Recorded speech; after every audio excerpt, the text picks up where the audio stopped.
बाबा तो मैं वीडियो बनाऊं? मेरी वीडियो बना रहे हो? बहुत दिनों में आए हो ना आप। ये चर्चा कर रहे हैं उसकी कि महात्मा ढूंढे ना मिल रहे और महात्मा अब हतकाएँ। महात्मा कहीं बनना है रे नहीं, अब बने कहाँ थे? महात्मा ने जो ढोंगी बाबा ने तमाम दुनिया बदनाम करके रख दी। भगवान बनना पूजा करवा रहे, भगवान बनने पूजा करवा रहे हैं और महात्मा लोग भूखे मर रहे हैं और पाखंडी हत्या शराब और मांस मार रहे हैं पब्लिक नहीं कर रही है और पब्लिक उन्हें के जोर जाए जो नाटक खो रहे हैं।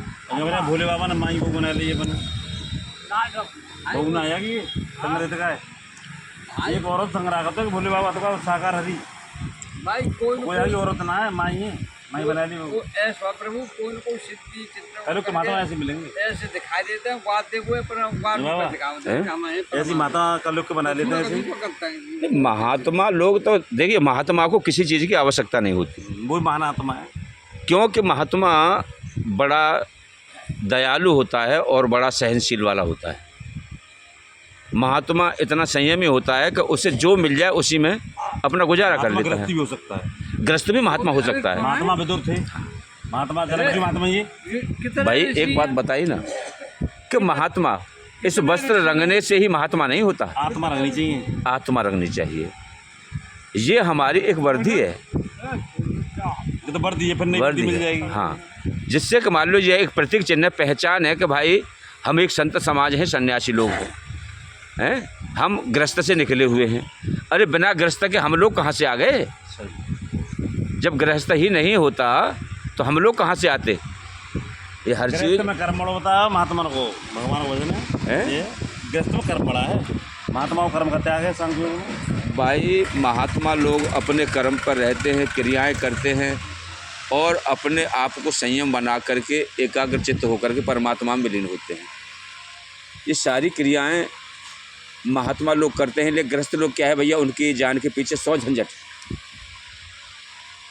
अब 100 झंझट होने के बाद में वो अपने गृहस्थ का भी पालन करता है और जो महात्मा लोग आ जाए, कोई भिक्षुक लोग आ जाए, उनकी भी पूर्ति करनी है। सबका गुजारा करने के लिए गृहस्थ लोग ही तो कमाते हैं। वो तो मैं कह रहा हूँ, महात्मा का तो कर्म का त्याग बताया है गीता में भी। महात्मा को कर्म का त्याग है और गृहस्थ कर्म करेगा, कर्म करना जरूरी है।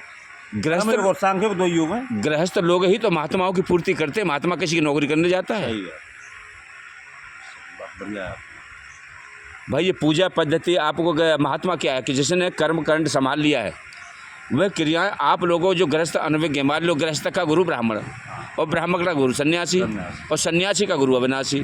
अरे भाई गृहस्थ लोगों ने गुरु बनाया ब्राह्मण को तो उनकी शिक्षा के लिए मान लो हमें उच्च शिक्षा मिले जिससे कि हमारा जीवन कृतार्थ हो, और ब्राह्मण के लिए सन्यासी, सन्यासी के द्वारा जो उसने त्याग किया है, कर्म किया है, उसे ब्राह्मण को प्रेरित करता है कि भाई तुम सदमार्ग पर चलो, सही वेदों का अध्ययन करो और सही समाज को अपनाओ, जिससे मान लो कुरीतियाँ न फैलें, इनका सबका भला हो, कल्याण हो।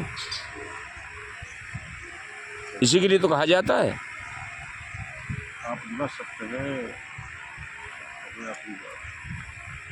तो दुनिया भर के जो प्रोपगंडा हैं, अब महात्मा लोगों ने महात्मा को ही बदनाम कर दिया, क्योंकि जो पाखंड बना कर घूम रहे हैं, तिलक चंदन लगा के घूम रहे हैं और पीछे छुप करके मदरा पान कर रहे हैं, मांस मार रहे हैं, वो क्या महात्मा हो सकते हैं, संत हो सकते हैं? अरे किसी के माल को देखिए आए, रात को सोए, जाके मान जिद करी कि महात्मा जी आओ महाराज बैठो, आपका स्वागत है, सम्मान है, हैं? और सम्मान के बाद में उसको बिठा लिया, रात को विश्राम कराया। विश्राम करने के बाद मालूम पड़ी कि महात्मा जी ने देखा कि भाई घर में तो माल ठीक है, चौक हो, बिस्तर तोती है तो नहीं बढ़िया, और बोरी बिस्तर बांधो लेके रात को पलान है। ऐसे कई कांड हुए हैं। एक को तो दौड़ करके पकड़ा, रास्ते में हाथ आया, 4 बजे उठ गया लेके बिस्तर पूरा बांध के, और रास्ते में पकड़ लिया, तब उसे छीन करके लाए। असली महात्मा ने की मतलब तो अच्छे महात्माओं की कदर ऐसे गुंडों ने खो दी। महात्मा के रूप में राक्षस हैं वो। हाँ, महात्माओं को बदनाम कर दिया।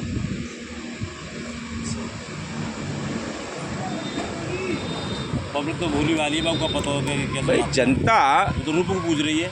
जनता वेश को पूजा कर रही है और जनता आजकल इतनी दुखी है, इतनी त्रस्त है। कोई तो घर से अपने परिवार से दुखी है, कोई अपने बेटा से दुखी है, कोई अपने शरीर से दुखी है, कोई अपनी ज़मीन जायदाद से दुखी है, कोई मुकदमा से दुखी है, कोई पड़ोसी से दुखी है।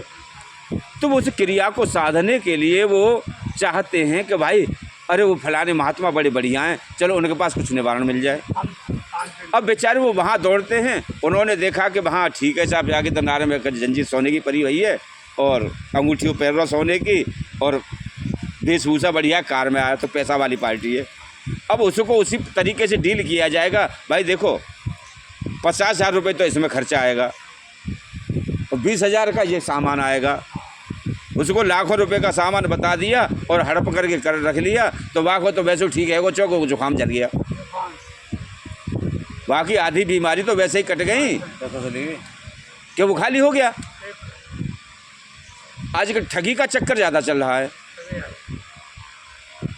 तो ऐसे ठगों से बचने के लिए अपने आप में मानसिकता का प्रयोग करें, हम अच्छी संगति अपनाएं, हम बुद्धिजीवी हैं। अपने आप को स्वयं ये सोचें कि ये व्यक्ति है कैसा, उस पर डायरेक्टली विश्वास न कर लें, चाहे भले ही मैं सही। कोई हो, आप जब तक मुझे पूरा निरख परख न लें, मेरा भविष्य न जान लें, मेरे घर तक की थ्योरी न जान लें, मेरे अखाड़े की थ्योरी न जान लें, तब तक आप मेरे पर विश्वास मत करो। इसका चरित्र कैसा है, मैं भी तुम्हारे साथ कुछ चेष्टा रख सकता हूँ। सही बात है। भाई तुम्हारे सामने मीठा मीठा बोल रहा हूँ, हो सकता है कि मेरे हृदय में भी ऐसा भाव हो कि तुम्हें मैं कहीं छल से मारने के चक्कर में हूँ, छल से तुम्हें छलने के चक्कर में हूँ। तो आप किस लिए हो? आप क्या, आप भी तो हमारी तरह इंसान हैं। आप अपनी बुद्धि का प्रयोग क्यों नहीं करते? सोचो, पहले परीक्षा लो, देखो, तब जाकर के किसी बात को। बाबा तो चलते हैं, बाबा देखे हुए हैं, बाबा तो हमारे जनरल ना बात ठीक कह रहे हैं, लेकिन बाबा तो देखे हुए हैं ना, तो परखे भाई यही कह रहे हैं, बाहर के बैठे ना, वही कह रहे हैं। भाई किसी के भी ले, आप कहीं भी जाओ, कोई महात्मा डायरेक्टली विश्वास किसी पर मत करो। आप जा रहे हो, ऐसा मैंने अक्सर कर देखा कि ट्रेन में जा रहे हैं, अरे भैया आओ, महात्मा जी बैठे हैं, महात्मा जी ओम नमो नारायण, और उनने कही ले बेटा ले बिस्कुट खा ले। जरा खवा दे। उसने तो महात्मा समझ करके, परमात्मा समझ करके बिस्किट खिलाया और उसने बड़े प्रेम से पाया।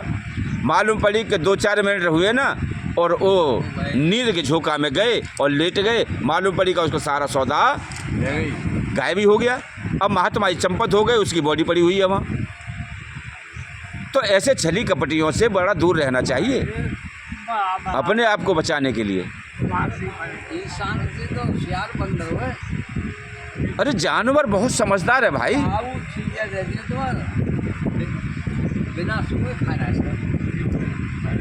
भाई बंदर के आगे तुम कोई चीज़ डाल दो, पहले उसे सूंघेगा। खा ही नहीं सकते बिना सुने। कुत्ता है, उसके आगे डाल लो, पहले सूंघेगा। और तुम्हें डायरेक्ट कोई चीज़ मिल जाए तो उसे तुरंत हड़प करोगे।